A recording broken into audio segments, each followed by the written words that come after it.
Hello dear student, online classes में आपका हार्दिक स्वागत है। और आज हम कक्षा 9 की सामाजिक विज्ञान के तहत जो हमारा चौथा जो अध्याय चल रहा था वन एवं वन समाज, उससे संबंधित हम आज एक महत्वपूर्ण टॉपिक के बारे में चर्चा कर रहे हैं, वनों का महत्व। आपकी पुस्तक में दिया गया है कि जब हमारा भारत अंग्रेजों के कब्जे में था, अंग्रेजों का एक उपनिवेश जब था, तो उन्होंने भारत में वनों का किस प्रकार से अंधाधुंध शोषण किया था। तो वनों के ह्रास या वनों के नष्ट होने के कारण वनों पर क्या प्रभाव दिखाई दिए, वो हमने ऑनलाइन क्लासेस में पढ़ा था। आज हम पढ़ेंगे वनों का महत्व। तो विद्यार्थियों, आज वर्तमान में वनों का, पेड़ पौधों का महत्व आज सभी जानते हैं। कोई भी वर्ग ऐसा नहीं है जो इनके महत्व से अछूता रहा। तो देखिए, यहाँ पर वनों का जो महत्व है उसे दो भागों में बांटा गया समझने के लिए। पहली बात करें हम यहाँ पर प्रत्यक्ष महत्व। वनों के महत्व को दो भागों में बांटा गया है। एक है हमारा प्रत्यक्ष महत्व और दूसरा है हमारा अप्रत्यक्ष महत्व। जो वन जो है वो हमें दो प्रकार से लाभ पहुंचाते हैं। एक प्रत्यक्ष रूप से लाभ पहुंचाते हैं, प्रत्यक्ष मतलब सीधे ही लाभ पहुंचाते हैं, डायरेक्ट लाभ पहुंचाते हैं। और एक जो है अप्रत्यक्ष, अपरोक्ष रूप से, मतलब सीधे हमें लाभ ना पहुंचा करके किसी ना किसी माध्यम से, किसी ना किसी रूप में वो मनुष्य के लिए लाभ पहुंचाने का कार्य करते हैं। तो इस एक बात क्लियर हो गई कि वनों हमारे लिए बहुत उपयोगी है, बहुत लाभदायक है, और वनों से होने वाले लाभों को, उनके महत्व को दो भागों में बांटा गया है। एक है हमारा प्रत्यक्ष लाभ, प्रत्यक्ष है, और दूसरा है हमारा अप्रत्यक्ष लाभ। तो हम बात करें प्रत्यक्ष लाभ। यहाँ पर जो प्रत्यक्ष है, जो सीधे हमें किस प्रकार से लाभ पहुंचाते हैं, तो मैं आपको बता दूंगा विद्यार्थियों कि प्राचीन समय में जो जनजातियां जो थी वो वनों में निवास करती थी। आज भी बहुत सारी जनजातियां जो हैं, जनजातीय लोग वो वनों में, जंगलों में निवास करते हैं। तो उनके प्राकृतिक घर हो गए, नेचुरल घर हो गए होंगे, वहां पर जंगलों में वो रहते हैं। दूसरी बात देखिए, वनों से हमें ईंधन प्राप्त होता है। जलाने के लिए लकड़ी जो है वो डायरेक्ट हमें प्राप्त होती है। वनों में जो सूखी लकड़ियां हैं उसे हम जलाने के लिए काम में लेते हैं। तो देखिए, ईंधन हमें प्राप्त हो रहा है। और हमें क्या प्राप्त हो रहा है वनों से? जैसे देखिए, वनों पर फर्नीचर जो उद्योग है वो आधारित है वनों की लकड़ी पर। वनों से हम बात करें, जैसे रेलवे के स्लीपर हैं वो बनाए जाते हैं, जलियान की लकड़ियां हैं। घरों में जैसे कि अलमारी है, जिंगला है, चौखट है, तो बहुत सारे घरों में फर्नीचर जो है, बेड वगैरह, वो इनसे बनाए जाते हैं। अब हम बात करते हैं वनों से हमें और क्या प्राप्त होता है प्रत्यक्ष रूप से। तो वन जो है उनसे हमें गौण प्राप्त होता है। वनों से अनेक जड़ी बूटियां प्राप्त होती हैं। वनों से जो है हमें विभिन्न औषधीय चीज प्राप्त होती हैं। वनों से हमें लाख प्राप्त होता है, कत्था प्राप्त होता है, और बीड़ी बनाने के लिए तेंदू पत्ता प्राप्त होता है। यानी वनों से हमें बहुत सारे कंद, मूल, फल, औषधीय महत्व की चीजें, जड़ी बूटियां, हमारे जो ईंधन जो है, और बहुत सारी जो चीजें हैं वो हमें प्राप्त होती है। वनों से रबड़ प्राप्त होती है। जो पर्वतीय जो वन होते हैं उनकी लुगदी जो तैयार की जाती है उससे कागज बनाया जाता है। तो कहने का तात्पर्य है कि वनों से हमें प्रत्यक्ष रूप से अनेक वस्तुएं हमें प्राप्त होती हैं। अब हम बात कर रहे हैं जैसे कि दूसरे अन्य लाभों के बारे में, कि वनों से हमें विद्यार्थियों ऑक्सीजन, प्राणवायु ऑक्सीजन प्राप्त होती है। हम जो सांस लेते हैं, वायुमंडल में जो गैसों का प्रतिशत है उसमें हम जानते हैं कि 78% भाग पर नाइट्रोजन गैस मौजूद है, और हमारा जो 20.5 यानी कि 21% जो भाग है उस पर ऑक्सीजन का आवरण है। अब उसमें से बात करें कि जो प्राणवायु ऑक्सीजन जो है जीव जंतुओं के लिए, प्राणियों के लिए एक अनिवार्य रूप से श्वसन के लिए एक प्राणवायु गैस के रूप में जो मौजूद है वो हमें वनों से प्राप्त होती है। तो ये प्रत्यक्ष लाभ हमें काफी मिला। दूसरा हम बात करें कि प्रत्यक्ष रूप से और किस प्रकार से हमें लिए लाभदायक है। जैसे कि विद्यार्थियों, बच्चे, छोटे बच्चे जो होते हैं पेंसिल से जो कार्य करते हैं, और जो पेंसिल की जो लकड़ी होती है वो भी हमें किससे प्राप्त होती है, वनों से प्राप्त होती है। आपके पुस्तक में ये जो सारे महत्व की जो बातें दे रखी है उन्हीं बातों के बारे में आज हम यहाँ पर चर्चा कर रहे हैं। इसके बाद में वनों से हमें रबड़, शहद, गेहूं और भी कई सारी चीजें हैं जो है, कॉफी है, चाय है, बहुत सारी चीजें जो है हमें प्राप्त हो जाती है। इसके बाद में हम बात करें वनों से, जैसे कि हमें बांस प्राप्त होता है।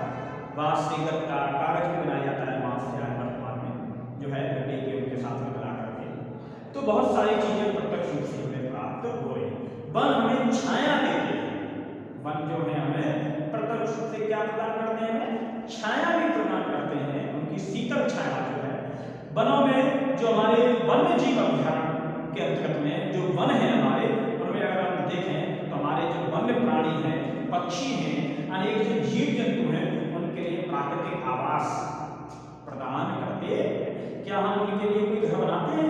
नहीं। तो देखिए वो अपने घर कहाँ बनाते हैं, वन में बनाते हैं। जो पक्षी जो होते हैं वो वनों में जो है अपना घोंसले बना लेते हैं, पेड़ के अंदर खोखला होता है उसमें रहना प्रारंभ कर देते हैं। और जैसे कि हमारे नील गाय है, जंगली सुअर है, गैंडा है, हाथी है, और भी बहुत सारे जो बाघ, शेर, हिरण, चीतल, तो बहुत सारे जो जंगली जीव जंतु होते हैं उनके प्राकृतिक आवास के रूप में वन मौजूद हैं। तो वनों से उनको आश्रय प्रदान होता है। तो ये हमारी कुछ प्रत्यक्ष बात होती है। प्रत्यक्ष बात के अंदर में क्या है, वो हमें सीधे ही प्राप्त होता है, वो हमारे प्रत्यक्ष लाभ है। अब अप्रत्यक्ष बात की बात करें हम, तो यहाँ पर कि वो हमें लाभ तो पहुंचा नहीं, लेकिन सीधे ही हमें लाभ हमें दिखाई नहीं दे रहा है। तो उन लाभों के बारे में हम यहाँ पर चर्चा करेंगे। तो भाई कुछ ऐसे लाभ हैं, वन जो है हमें लाभ पहुंचाने का कार्य तो कर रहे हैं, लेकिन सीधे ही हम उनको लाभ से परिचित नहीं।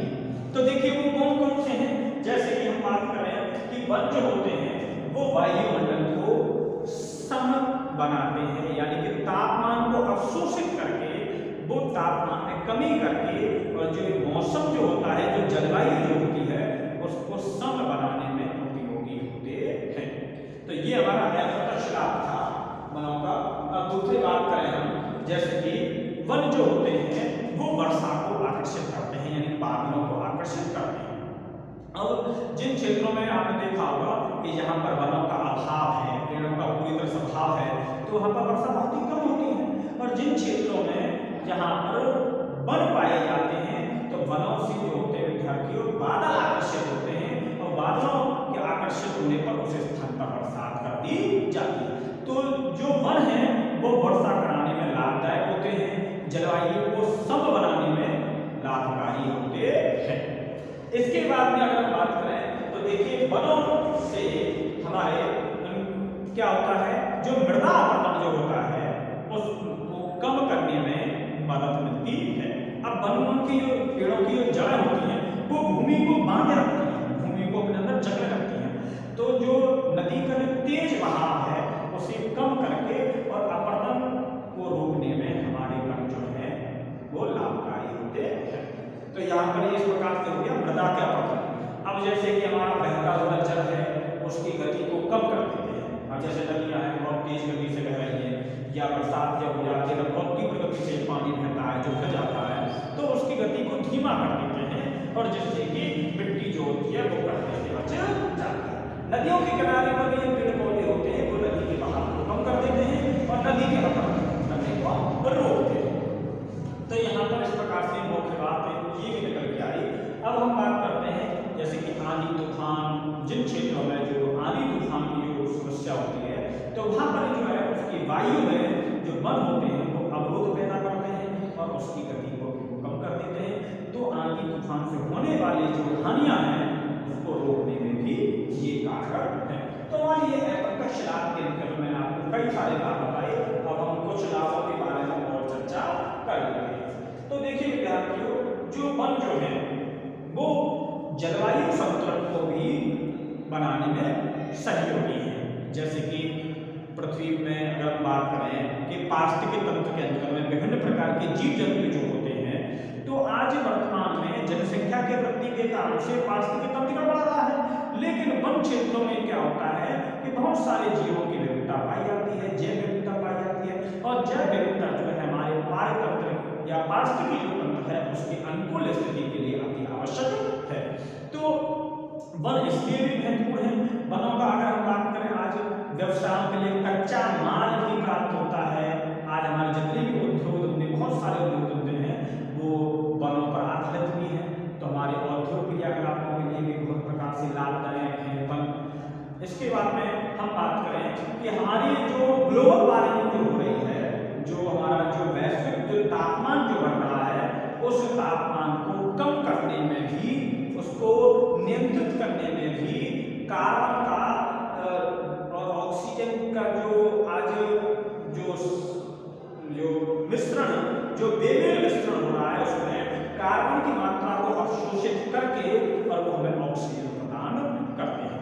तो ये जो हमारे वायुमंडल में विभिन्न गैसों की मात्रा में जो संतुलन की स्थिति है और जो आज जो ये तापमान जो बढ़ रहा है, वैश्विक जो तापमान ग्लोबल वार्मिंग जिसे कहते हैं, उसे या हम कह सकते हैं ग्रीन हाउस जो है, ग्रीन हाउस इफेक्ट को कम करने के लिए आज हमारे सामने हम बता सकते हैं कि जो वन है वो हमारे लिए बहुत ही लाभदायक है।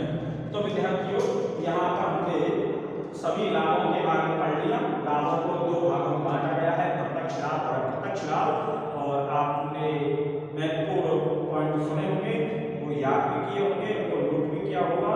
मैं आशा करता हूँ कि आप उनको याद कर लें ढंग से भली भांति। आज के लिए इतना ही, बहुत बहुत धन्यवाद।